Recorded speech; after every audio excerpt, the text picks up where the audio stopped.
I was standing at my ranch gate with a chipped blue mug of coffee in my hand when the sheriff's cruisers rolled in, lights flashing across my fence posts like I was some kind of criminal, and behind them, parked just far enough to watch, was the HOA president's white Lexus. That was the moment I knew this wasn't about a parking spot anymore. It was about power and how far one woman was willing to go before the truth crushed her. I live on the edge of a place called Lakeside Bluffs, one of those upscale lakefront developments with stone entrance signs, perfectly trimmed hedges, and people who think rural charm should only exist as a backdrop, not an actual working ranch. My family bought this land decades before the first HOA blueprint ever touched county records. My grandfather built the gravel road. My father fixed the fences. I kept it going quiet, steady, minding my own business. That's all I wanted. Coffee at dawn. Cattle moving slow across the pasture. My truck parked where it had always been parked, inside my fence on my land. Bethany Crowell didn't like that. She was the president of the Lakeside Bluffs HOA, the kind of woman who wore a bright red jacket even at 6 in the morning, hair sprayed into place, clipboard tucked under her arm like a badge of authority. She didn't wave. She didn't greet anyone. She pointed. "That truck is blocking community access," she told the deputies loud enough that her voice echoed off my metal shop. "It's a safety hazard. What if an ambulance needs to get through?" I remember looking past her down the road, 20 feet wide, maybe more. My truck was pulled completely off to my side, not even close to the traveled path. Any fire engine could have driven through without slowing down. "This is a private ranch road," I said calmly, "deeded to my family in 1953. She didn't even look at me. "Our HOA uses this road. That makes it shared." One of the deputies sighed, the kind of tired sigh you hear from someone who knows exactly how this call is going to end. They measured the space, took photos, confirmed the sign that said Private Ranch Road in big black letters. "No violation," the deputy said. "He's on his own property." Bethany's face tightened. "So you're just going to ignore this?" "I'll escalate. I'll call the county. I'll call the board." I almost laughed into my coffee. Almost. Because here's the thing I hadn't told her. The thing I'd kept quiet on purpose. I was the chairman of the County Land and Water Board. Every easement, every access request, every HOA land use approval in this county crossed my desk, including hers. But power isn't something you throw around just to win an argument, so I stayed quiet. She stormed back to her Lexus, gravel spraying as she peeled away, and the deputies left shaking their heads. One of them lingered just long enough to say, "Document everything. People like her don't stop when they're wrong. They stop when they hit a wall."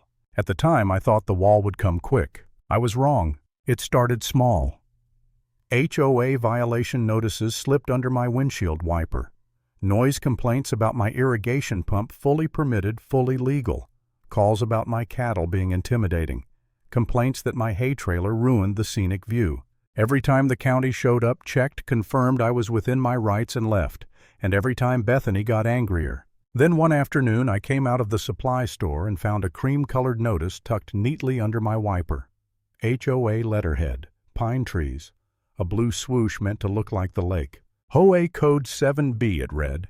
"No ranch vehicles may be parked within 20 feet of shared roadways. Fine $150 per day." I stood there staring at it, feeling that first real twist of irritation in my gut. Not because I was scared of the fine, because she had no authority to issue it. None. "You got your notice, I see," Bethany's voice said. She was standing on the other side of my fence phone, already raised, recording me. "This isn't HOA land," I said. "It impacts the community," she snapped. "Standards matter." That word standards, she used it like a weapon. Like anything that didn't match her vision needed to be corrected or removed. A county code officer arrived, checked the survey pin, confirmed the boundary, and told her flat out she was enforcing rules outside her jurisdiction. I saw something flash in her eyes then. Not embarrassment. Calculation. That's when the calls started coming faster. Sheriff at dawn for industrial noise. Sheriff again for suspicious activity. Code enforcement for hazardous equipment. Every complaint unfounded. Every visit documented. I tried to shrug it off, tried to tell myself she'd burn out. But the pressure doesn't hit you all at once. It creeps in, wakes you up at night, makes you second-guess every sound, every movement. My daughter Sarah felt it before I admitted it to myself. She was 16 already, carrying more weight than she should after losing her mom, and one evening she looked at me and said, "Dad, it feels like she's always watching." I didn't lie. I just opened a binder on my desk and showed her what I'd started keeping. Photos, reports, dates, times. Paper, I told her. Paper beats noise. She nodded, but I could see the fear hadn't left. Bethany escalated again. One morning I found a bright orange traffic cone placed dead center at my ranch gate, perfectly positioned. 10 minutes later, a sheriff cruiser rolled up. She'd reported me for tampering with HOA safety equipment. The deputy took one look at the cone, then at me, then shook his head. "Cover yourself," he said quietly. "She's baiting you." Then came the HOA dues notice. $350. Threat of a lien. I actually laughed when I read it. Not because it was funny, but because it was desperate. My ranch wasn't part of her HOA. Never had been. But she'd printed it anyway, complete with a return address tied to her personal P.O. box. That wasn't just harassment anymore. That was fraud. I documented it, filed it, added another tab to the binder, and then she crossed a line I didn't think she'd ever dare. Child Protective Services showed up at my door. The allegation was anonymous. Neglect, unsafe environment, dangerous agricultural exposure. I remember the way Sarah froze behind me, fingers gripping the doorframe, her knuckles white. The CPS worker took one look around and knew exactly what it was: retaliation. She closed the case on the spot, marked it as harassment. But when the door shut, Sarah whispered, "She tried to take me." That was the moment I felt something inside me break. Not in a dramatic way, in a quiet, terrifying one. For the first time, I wondered if standing my ground was hurting my kid more than it was helping.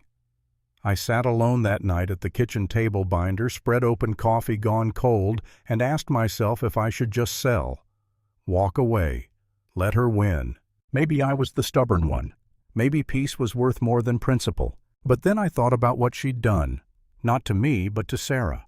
And I knew something else just as clearly. If I folded now, she wouldn't stop. She'd learned that escalation worked. So I didn't quit. I shifted. I stopped reacting.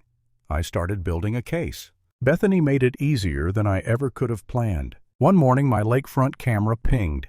There she was, standing past the survey pin on my land, photographing my irrigation system. Trespass. Recorded, time-stamped, audio and all. That clip was the missing piece. I filed for a restraining order. The hearing came fast. The courtroom smelled like old wood and paper. Bethany sat across from me, jaw set, flanked by a lawyer who already looked tired. She played the victim, talked about safety, about standards, about her concern for the community. Then it was my turn. I set the binder on the table. It landed with a solid thud that echoed in the room. Exhibits A through Q, sheriff logs, code enforcement reports, fake HOA notices, fraudulent invoices, CPS findings, trespass footage. And then calmly, without drama, I stated my position. I am the chairman of the County Land and Water Board. My office regulates this HOA's easements and land use permissions. The silence was absolute. Bethany's lawyer leaned toward her and whispered something sharp. Her face drained of color. The judge didn't rush. He reviewed the evidence, watched the video, listened to testimony from the sheriff and the CPS officer. Then he spoke. The restraining order was granted in full, immediate effect. Her fraudulent mailings referred for federal review. The HOA ordered into compliance investigation. Bethany didn't shout, didn't cry. She just sat there staring straight ahead as everything she'd built collapsed in on itself. The gavel came down once, soft, final. I walked out of that courthouse with my daughter beside me, not triumphant, not relieved, just steady. Because justice doesn't always feel loud. Sometimes it feels like pressure lifting, like breathing again. Bethany lost her position soon after. The HOA unraveled under investigation. Her silence replaced months of noise. I stood at my ranch gate the next morning, coffee in hand, watching the sun climb over land my family had fought to keep long before any HOA thought it could own the view. And the lesson was simple, sharper than any threat she ever made. Power built on intimidation always collapses. Truth just has to wait long enough to watch it happen.